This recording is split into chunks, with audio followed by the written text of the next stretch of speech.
വേണ്ട, ഞാൻ വരാം. വേണ്ട, ഞാൻ വരാന്നേ. Okay, by.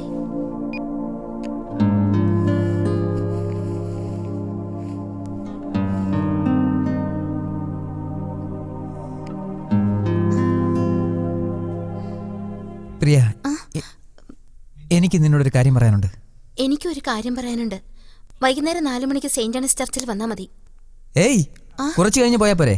I am really sorry Raju. നമുക്ക് അവിടെ വെച്ച് കാണാം. ബൈ.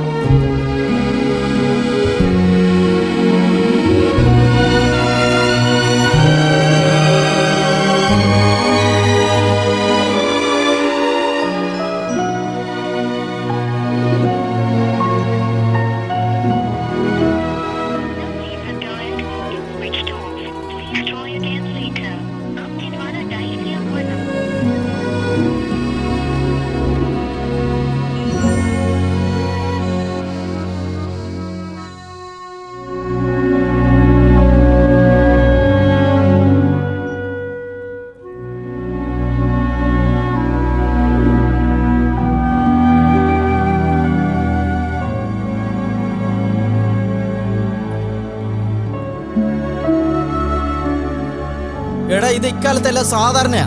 എവിടെ നിന്ന് വന്നോ എങ്ങോട്ട് പോകുന്നോ ആർക്കും അറിയില്ല. വെറുതെ ആ പെണ്ണിനെ ഓർത്ത് നിന്റെ ലൈഫ് ഫ്യൂച്ചറും വേസ്റ്റ് ആക്കാതെ നിനക്ക് നിന്റെ പേരൻസ് എന്ന മാരേജ് ആണ് നല്ലത്. പേരൻസിന്റെയും സുഹൃത്തുക്കളുടെയും ദൈവത്തിന്റെ അനുഗ്രഹം നിനക്കുണ്ടാകും. മൈഥിലിയാ നിന്റെ പെണ്ണ്.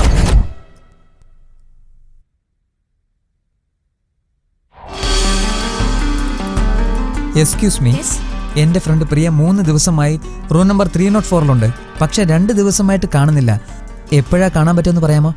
അറിയില്ല. We can expect at any time.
Hello.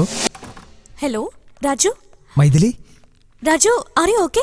യാ മൈഥിലി. മൈഥിലി, എനിക്കൊരു കാര്യം പറയാനുണ്ട്. പറയ്. ഒന്നുമില്ല, പിന്നെ പറയാം. അത് പോട്ടെ. നിങ്ങൾ പോയ കാര്യം സക്സസ് ആയെന്ന് കേൾക്കുമ്പോഴാ എനിക്ക് സന്തോഷം. രാജു പെട്ടെന്ന് വരുന്നതും കാത്തിരിക്കാൻ ഞാൻ. By. Love is a ball, love will never fall. Love is in there all the while. Love is the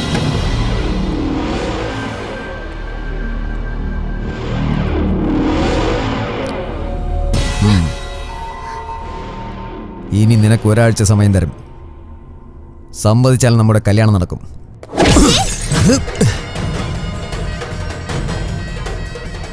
സമ്മതിച്ചില്ലെങ്കിലും കല്യാണം നടന്നിരിക്കും.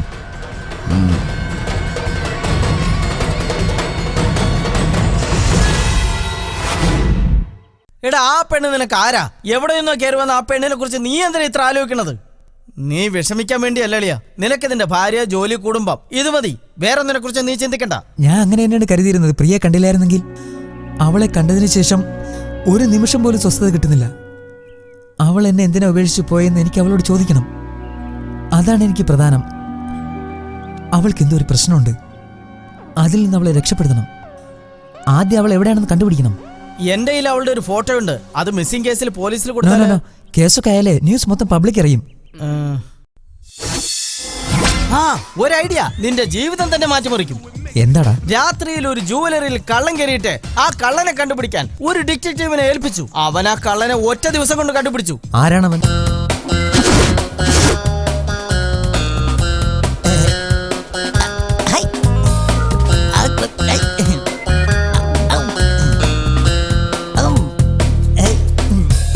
റീത്ത, റീത്ത, നീ എവിടെയാണ്? റീത്ത, നിന്നെയാണ് വിളിക്കുന്നത്. നീ താഴെ എവിടെ എന്ത് ചെയ്യുന്നു? എണ്ണ വേണോ? 29, 30. സാറ് കളഞ്ഞ കടല ഞാൻ പെറുക്കിക്കൊണ്ടിരിക്കുകയാണ് സാർ. കടല പെറുക്കുകയാണോ? എല്ലാം പെറുക്കിയെടുത്തു. ആ ഡസ്റ്റ്ബിന്നിലിട്ടേരെ. Okay sir. എന്തിനാ ഇതിലിട്ടെ? സാറ് കഴിക്കുമ്പോ ഇനിയും താഴെ പോവില്ലേ? അതുകൊണ്ട് നീ ശരിയാകില്ല. സാർ, ഒരു ഐഡിയ ഉണ്ട്. ആ. ഈ കടല ചെറുതായത് കൊണ്ട് വായിലേക്ക് ഇടുമ്പോ അകത്തേക്ക് പോവില്ല. ഇത് ആപ്പിൾ ആണെങ്കിലുണ്ടല്ലോ, പെട്ടെന്ന് വായിലകത്തേക്ക് പോവും. ഒരു കാര്യം ചെയ്യ്, നീ ആ മാർക്കറ്റിൽ പോയി ഒരു കുമ്മട്ടിക്ക വാങ്ങിച്ചോണ്ടോ. അത് ഈസി ആയിട്ട് വായി വരും. Okay sir, wonderful idea. അയ്യോ, ഹലോ സാർ, എന്റെ പേര് ജാനകി. ഷൗക്കർ ജാനകിയോ അതേ എസ് ജാനകിയോ? വെറും ജാനകി. ഓ, പറയൂ. എനിക്ക് സാറിന്റെ സഹായം വേണം. ഹെൽപ്പ് ഗ്യാരണ്ടി അല്ലേ, അതിനല്ലേ ഞാൻ ഇവിടെ ഇരിക്കുന്നത്. അതിന് കുറച്ച് ദുട്ട് കൊടുക്കേണ്ടി വരും. ഉറപ്പായിട്ടും ചെയ്യും സാർ. ഹെൽപ്പ് ചെയ്യുന്നതിന് ഞാൻ സാറിനെ ഹെൽപ്പ് ചെയ്യണം. ആഹാ. സാർ എന്നെ ഹെൽപ്പ് ചെയ്തില്ലെങ്കിൽ ഞാൻ സാറിനെ ഹെൽപ്പ് ചെയ്യണ്ട. സാർ ഹെൽപ്പ് ചെയ്തില്ലെങ്കിൽ ഞാൻ ഹെൽപ്പ് ചെയ്തില്ലെങ്കിൽ നമ്മൾ ഒരിക്കലും പരസ്പരം ഹെൽപ്പ് ഉണ്ടാവില്ല. സാർ ഹെൽപ്പ് ചെയ്തിട്ട് ഞാൻ പേ ചെയ്തില്ലെങ്കിൽ നമുക്ക് ഹെൽപ്പ് ആവില്ല. ഞാനിപ്പോ എന്താ ചെയ്യണ്ടേ? സാർ കാണുന്നില്ലേ? എന്ത് കാണുന്നില്ല? അത് കാണുന്നില്ലേ എന്ന്? അതെന്ത് കാണുന്നില്ലെന്ന്? ഞാനിപ്പോ പറഞ്ഞില്ലേ, അതാ കാണുന്നില്ലേ എന്ന് പറഞ്ഞത്. സാർ, എന്ത് കാണുന്നില്ലെന്നാ പറഞ്ഞേ? സാറിപ്പോ ചോദിച്ചില്ലേ, അത് കാണുന്നില്ലേ എന്നാ ചോദിച്ചത്. ഓ, അങ്ങനെയാണോ ഉദ്ദേശിച്ചത്? ഇങ്ങോട്ട് നോക്കിയാ, നീ ഇവിടെ വന്നില്ലേ? നീ എന്തിനാ വന്നത്? ഞാൻ സാറിന്റെ അടുക്കൽ വന്നത് എന്റേത് എനിക്ക് കാണാൻ പറ്റുന്നില്ല എന്ന് പറയാൻ. ഓ, അതേടാ, എന്താ കാണാത്തത്? അതെ സാർ, കാണേണ്ടത് കണ്ടില്ലെങ്കിൽ എത്രമാത്രം വിഷമം വരുമെന്ന് സാറിന് അറിയാമോ? ഓ, ശരിക്കും എനിക്ക് എന്താ കാണേണ്ടത്? എങ്ങനെയാ കാണേണ്ടത്? എവിടെയാ കാണേണ്ടത്? സാറിന് കാണാൻ പറ്റാത്തതുകൊണ്ട് കണ്ടുപിടിക്കാൻ പറ്റുന്നില്ല. എനിക്ക് അത് കാണാൻ പറ്റുന്നില്ല. അത് കണ്ടുപിടിക്കാൻ വേണ്ടി മാത്രമാണ് ഞാൻ സാറിന്റെ അടുക്കലേക്ക് ഇങ്ങോട്ട് വന്നത്. ഓ, പണ്ടാരാടങ്ങാനായിട്ട് നിനക്ക് എന്ത് കാണാൻ പറ്റുന്നില്ലെന്നായി പറയുന്നത്? നീ ഇവിടെ ഇരിക്കണോ? ഇയാളെ 3 ദിവസമായിട്ട് കാണുന്നില്ല. നിങ്ങൾ glad meet you. I am doctor Jenny, mental doctor. അയ്യോ, നേരത്തെ ഞാൻ കാണുന്നില്ല എന്ന് പറഞ്ഞല്ലേ, അതിപ്പോ കാണാൻ പറ്റുന്നുണ്ട്. ഇതാ നിൽക്കുന്നത്. ഈ ചെയ്തതിനൊക്കെ വളരെ നന്ദി. ശരി ശരി ശരി, പിടിച്ചോ. പേയ്മെന്റാ? ഡാഡി. ഞാൻ ഡാഡിയല്ല, നിന്റെ ഡോക്ടറാ. ശരിക്കും നിന്റെ ഡാഡി ആരാടാ? ഓ, നിന്നെ ഞാൻ തല അടിച്ചു. ഇപ്പൊ ഡാഡി എന്ന് വിളിച്ചത് കുറച്ച് കഴിയുമ്പോ ഡാർലിംഗ് എന്നാക്കും. ഡാർലിംഗ്?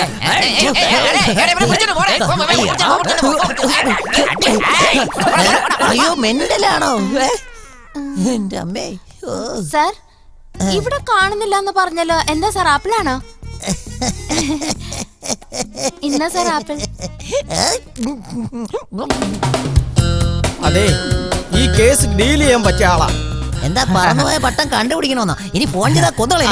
ഇതാണ് ഞാൻ പറഞ്ഞ ചിട്ടി ബാബു. എക്സ്ക്യൂസ് മീ, ഡിറ്റക്റ്റീവ് ചിട്ടി ബാബു. അത് തന്നെ, ഡിറ്റക്റ്റീവ് ചിട്ടി ബാബു. കണ്ടില്ലേ? നിങ്ങൾക്കും കാണാൻ പറ്റുന്നില്ലേ? സാറ് കാണിച്ചു തരുമെന്ന് പറഞ്ഞ time. I want photographs and all details. അയ്യോ, ഫോട്ടോ താഴെ പോയി. ആ പെണ്ണിന്റെ പേര് പ്രിയ. ഇവിടെ നിന്ന് പറഞ്ഞാ മതി. പെണ്ണിന്റെ പേര് പ്രിയ. കൂട്ടുകാരന്റെ ലവറ. അന്വേഷിച്ച് കണ്ടുപിടിക്കണം. എത്ര പൈസ ആയാലും കുഴപ്പമില്ല. അത്രയൊന്നും വേണ്ട. മൊത്തം 3 ലക്ഷം രൂപ തരാം. ഓക്കെ. ഇന്ന് മുതൽ നിന്റെ ലവർ എന്റെ കീപ്പാണ്.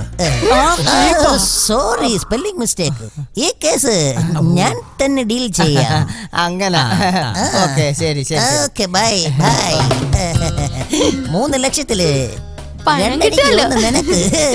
Deal cancel ആ? അതല്ല, എനിക്കൊരു പെണ്ണിനെ കണ്ടുപിടിച്ചാൽ 10 ലക്ഷം രൂപ തരാം. ഫോട്ടോ? ഫോട്ടോ ഒന്നുമില്ല. ഈ പെൺകുട്ടിയെ പോലെ തന്നെ 1 മൂക്ക്, 2 കണ്ണ്, 2 ചെവി, 2 കൈ. എനിക്ക് കല്യാണം കഴിക്കാൻ ഒരു നല്ലൊരു പെണ്ണിനെ വേണം. ഞാനിതുവരെ കേട്ടിട്ടില്ല. പിന്നെയല്ലേ നിന്റെ കാര്യം. ഞാൻ ഡിറ്റക്റ്റീവ് ആണ്, മാരേജ് ബ്രോക്കർ അല്ല. അത് പോട്ടെ, ഈ പെണ്ണിന്റെ കല്യാണം കഴിഞ്ഞാണോ?